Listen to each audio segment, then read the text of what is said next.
రాష్ట్రంలో ఐటీ కంపెనీల ఏర్పాటు కోసం ప్రభుత్వం ఎంతో కృషి చేస్తోందని మంత్రి నారా లోకేష్ తెలిపారు. విజయవాడ గురునానక్ కాలనీలో కేజే సిస్టమ్స్ సాఫ్ట్వేర్ సంస్థ కార్యాలయం ప్రారంభించిన లోకేష్ రాష్ట్రానికి చాలా ఐటీ సంస్థలు రాబోతున్నాయని వివరించారు. యువతకు ఉద్యోగ అవకాశాలు మరింత పెరుగుతాయని చెప్పారు.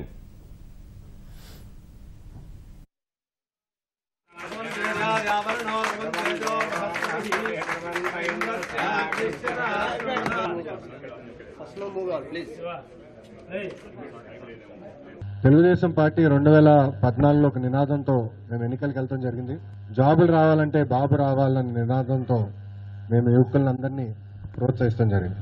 సో నాకు ఎలాంటి సందేహం లేదు, అటు విశాఖపట్నం ఉనండి, ఇక్కడ అమరావతి ఉనండి, రాయలసీమలో తిరుపతి ఉనండి, రాబోయే రోజుల్లో మీరు చూస్తారు తప్పనిసరిగా మన యువకులకి మన గడ్డపైనే ఉద్యోగ ఉపాధి అవకాశాలు కల్పిస్తాం. రాబోయే 2 సంవత్సరాల్లో ఒక ఐటీలోనే 1,00,000 ఉద్యోగాలు ఆంధ్ర రాష్ట్రంలో రావాలి. దానికి ఒక కార్యాచరణ ఏర్పాటు చేస్తున్నాం, వైట్ పేపర్ తయారు చేస్తున్నాం. రాయలసీమలో మ్యానుఫ్యాక్చరింగ్ కి అద్భుతమైన అవకాశాలు ఉన్నాయి.